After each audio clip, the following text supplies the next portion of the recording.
पिछले पार्ट में हमने देखा था कि मूचेन अपने अंकल का बदला लेकर अब उस जगह से वो कुछ ट्रेजर को लेता है और इसके बाद वो वहाँ से निकल चुके थे, क्योंकि उन्हें न्यूज मिलती है कि जो बाई के फादर है उन्होंने एक मीटिंग रखी है। अब उस मीटिंग में मूचेन के फादर को भी बुलाया गया था और उन लोगों को पक्के से उम्मीद थी कि जरूर वो कुछ न कुछ गड़बड़ है। वैसे हम दूसरी तरफ देखते हैं कि उसे मीटिंग के दौरान जो बाई के फादर हैं वो सभी को बताते हैं कि उनके जो फादर हैं अब वो वापस आ चुके हैं और उन्होंने अपना लेवल इतना ज्यादा बढ़ा लिया है कि अब पूरे नॉर्थ साइड में जितने भी सेक्टर जाते हैं उनमें से कोई भी उनके बराबर ताकतवर नहीं है। साथ ही वो यहाँ पर ऑफर देते हैं कि सभी सेक्टर क्यों ना एक हो जाए, पर मूचेन के फादर इस चीज के लिए तैयार नहीं थे, इसलिए वो बिना डरते हुए इस बात को सबको बताते हैं और वहां से चले जाते हैं।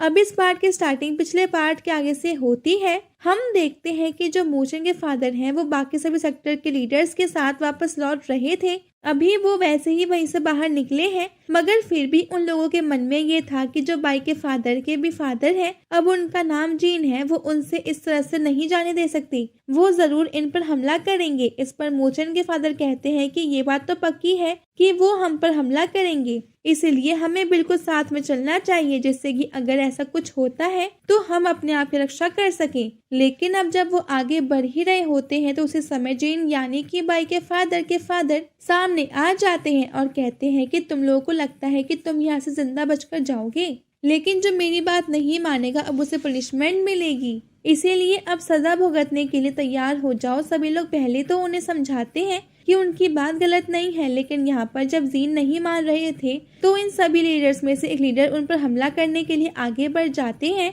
हम जिनकी पावर जानते हैं वो सभी में सबसे स्ट्रांग थे, वो बहुत ही आराम से अब उस लीडर को वहां पर नीचे गिरा देते हैं। वो बहुत ही ज्यादा इंजर्ड हो चुका था और जब वो सभी पर अटैक कर रहे थे तो वो कहने लगते हैं कि देखो मैं तुम्हें एक और मौका देता हूँ, अगर तुम मेरी बात मानते हो तो मैं तुम सभी को जिंदा छोड़ सकता हूँ, क्योंकि तुम सभी ताकतवर हो और एक सेक्टर के चलाने में माहिर हो। तुम नॉर्मली अपना सेक्टर चलाना, बस उस सेक्टर की जवाबदारी मेरी होगी। लेकिन ना मूचेन के फादर कहते हैं कि नहीं, हम ये बात नहीं मान सकते, हमें अपना सेक्टर अभी हमें खुद चलाना है और हमें इस चीज का पूरा हक है क्योंकि वहाँ के लोगों ने हमें चुना है।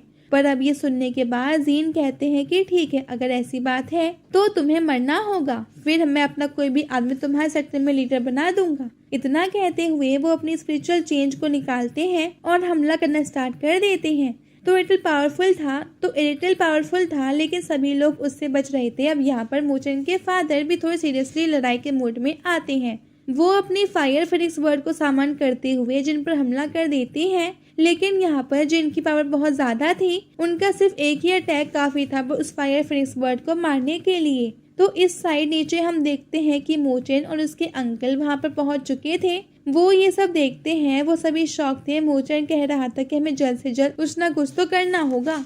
वैसे करने का तो कोई तरीका तो पता नहीं था, इस वजह से वो फैसला करता है कि वो अब खुद ही आगे बढ़ेगा और जीन से फाइट करेगा। लेकिन उसके अंकल कहते हैं कि नहीं, तुम इतने स्ट्रॉन्ग नहीं हो, और जीन जिसकी वो कई सालों से नहीं देखा गया है उसके बारे में कहा जाता है कि वो अब तक शायद फ्यूजन लेवल तक पहुंच चुका होगा और आज उन्होंने ये देख भी लिया था, इसीलिए वो कह रहे थे कि ये पक्का वो फ्यूजन लास्ट लेवल पर है और तुम अभी तक इसके मुकाबले बहुत नीचे हो, हम में से कोई भी इसे नहीं हरा सकता। लेकिन मूचेन कहता है कि मैं इस तरह से खड़े होकर ये सब नहीं देखना चाहता, मुझे अब कुछ ना कुछ तो करना होगा। मगर इस चीज पर उसके अंकल उसे समझाते हुए कहते हैं कि अगर अभी तो तुम मांगे पड़े तो सबकी तरह तुम भी मारे जाओगे, अगर मेरी बात मानो तो तुम यहीं रुको, मगर एक बात हमेशा ध्यान रखना कि अगर तुम ताकतवर नहीं तो ये दुनिया सिर्फ तुम्हारी अच्छाई देखकर तुम्हारी हेल्प भी नहीं करेगी। यहाँ पर जो स्ट्रांग होता है वो लोग उसी का साथ देते हैं, इसलिए तुम्हें स्ट्रांग बनना होगा।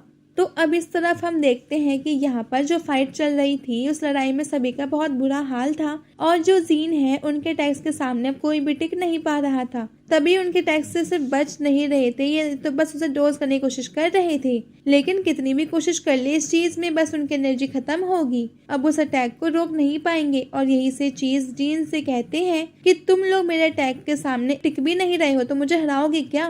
अब हम वापस से यहाँ मोचन के पास आते हैं। वो मन में कह रहा था कि सच में मैं भी कुछ करने के लायक नहीं हूँ, लेकिन अचानक से मुझे अब कुछ याद आता है। वो तुरंत अपनी स्पिरिचुअल वर्ल्ड में आकर शू से कहता है कि क्या तुम एक फ्यूजन मास्टर लेवल की बंदे को हरा सकती हो। तो इस चीज पर शू कहती है कि हाँ बिल्कुल, मैं उसे हरा सकती हूँ, और वैसे भी देखा जाए तो ये मेरे लिए बिल्कुल भी मुश्किल नहीं होना चाहिए, क्योंकि मैं भी बहुत टाइम से फ्यूजन मास्टर लेवल पर हूँ। मूचन ये बात जानता था कि शू से हेल्प मांगना थोड़ा सा मुश्किल हो सकता है, तो इसलिए सबसे पहले ही वो ये कहता है कि देखो, मुझे तुम्हारी हेल्प की जरूरत है और इसके बदले मैं तुम्हें एक प्रॉमिस भी कर सकता हूँ। अब ये क्या प्रॉमिस था, ये चीज हमें नहीं बताई जाती और हम डायरेक्ट बाहर आ जाते हैं। यहाँ पर हम देखते हैं कि जब जीन अपनी उस चेन से अटैक कर रहे थे, तो उसी वक्त ये सभी लोग अपने अटैकों को मिलाकर उस चेन को डिस्ट्रॉय कर देती हैं।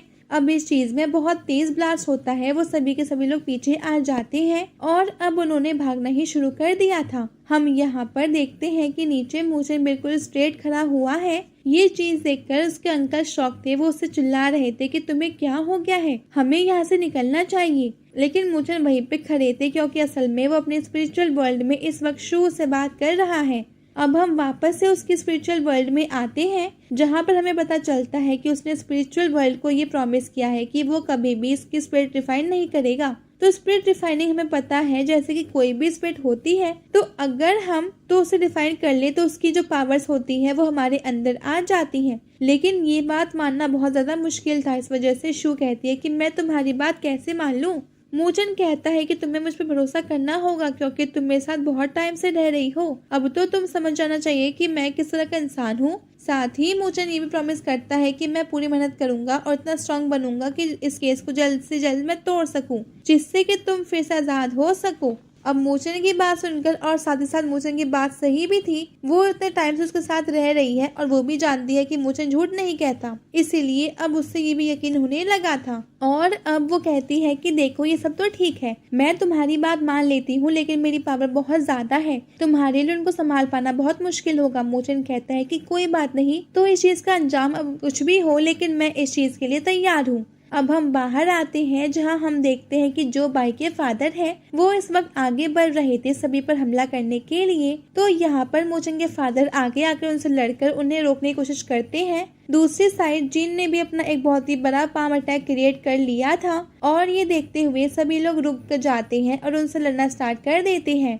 हम फिर से स्पिरिचुअल वर्ल्ड में आते हैं, जहाँ पर हम देखते हैं कि इस वक्त शू कह रही थी कि देखो, अगर एक बार मैंने तुम्हें अपनी पावर दे दी, तो इस चीज से मेरी पावर के साथ साथ एक तरह से मेरी स्पिरिट भी तुम्हारी बॉडी के अंदर एब्जॉर्ब हो जाएगी। इसके बाद मैं कभी भी चाहूँ तुम्हारी बॉडी को डिस्ट्रॉय करते हुए बाहर निकल सकती हूँ, क्योंकि मुझे इससे कोई फर्क नहीं पड़ना चाहिए कि तुम्हारी बॉडी को क्या होता है, मुझे तो बस आजाद होने से मतलब है। लेकिन मूचन इस चीज पर कहता है कि देखो, तुम मुझ पर भरोसा कर रही हो और अपनी पावर मुझे दे रही हो, तो मेरा भी फर्ज बनता है कि मैं तुम पर भरोसा करूं, और मुझे नहीं लगता कि तुम सच में ऐसा कुछ करने वाली हो। अब शू हंसने लगती है, वो कहती है कि ठीक है, बस मेरी एक और शर्त है। अब इस बार भी हमें ये शर्त नहीं बताई जाती। अब एक बार हम फिर बाहर आते हैं, तो लास्ट बार था, यहाँ पर हम देखते हैं कि जो जीन का अटैक है वो सभी लोगों को वहां से दूर फेंक देता है, और नीचे की तरफ जो बाई के फादर हैं वो मूचन के अंकल से लड़ाई कर रहे थे, और इस चीज में मूचन के अंकल बहुत ही ज्यादा इंजर्ड हो चुके थे, और इस वक्त बाई के फादर बहुत ही ज्यादा खतरनाक अटैक करने वाले थे, जिस वजह से शायद मूचन के अंकल की जान भी जा सकती थी। लेकिन इस वक्त मूचन वहां पर अपनी पावर को एक्टिवेट करता है और सीधा अटैक करना स्टार्ट कर देता है। अब इस चीज में बाई के अंकल यहाँ पर बहुत ही ज्यादा इंजर्ड होकर नीचे आके रुक चुके थे। ये सभी लोग ये चीज देखकर शॉक थे, और अब मूचन हवा में आकर अपनी पावर को अनलिश करता है। सभी लोग ये चीज देखकर बहुत ही ज्यादा शॉक थे कि मूचन फ्यूजन मास्टर लेवल पर है, तो किसी को भी इस बात पे यकीन नहीं हो रहा था। तो इधर हम देखते हैं कि जो जीन है वो ये चीज देखकर समझ चुके थे कि मूचन ने किसी से पावर उधार ली है, इसी वजह से उन्हें इस चीज का कोई डर नहीं था। वो कहने लगते हैं कि तुमने पावर उधार ली है, इसका कोई फायदा नहीं है। वो कह रहे थे कि अगर तुम ज्यादा देर तक तुम इसे पावर को कंटिन्यू रखोगे,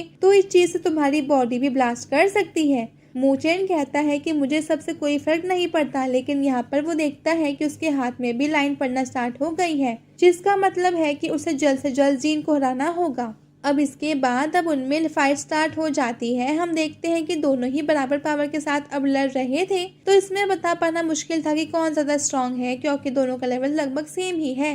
अब यहाँ पर जीन अपने मल्टी पंच अटैक का इस्तेमाल करते हैं, लेकिन इस अटैक को भी मू चेन अपनी पावर से रोक लेता है। तो अभी जीन भी कह रही थी कि तुम्हारे जैसे लड़के से लड़ने में मजा आ रहा है। मैं तो चाहता था कि मैं किसी पावरफुल अपोनेंट से लड़ाई करूं, लेकिन मुझे कोई मिल ही नहीं रहा था, मगर आज तुम मुझे मिल गए। और इसके बाद इतना कहते हुए वो अपनी एक बहुत ही ज्यादा पावरफुल तकनीक का इस्तेमाल करते हैं और वो यहाँ पर बहुत ही ज्यादा बड़ा अटैक क्रिएट कर रहे थे, जो कि बहुत ही ज्यादा स्ट्रॉन्ग दिख रहा था। अब पता नहीं कि मोचन से रोक पाएगा कि नहीं, क्योंकि यहाँ पर इसके बाद ये पार्ट ये भी खत्म हो जाता है। तो अगर आपको वीडियो प्लीज से लाइक कर दीजिएगा और साथ साथ सब्सक्राइब भी कर लीजिएगा। तो अब मिलते हैं आपसे नेक्स्ट वीडियो, तब तक बाय बाय, टेक केयर।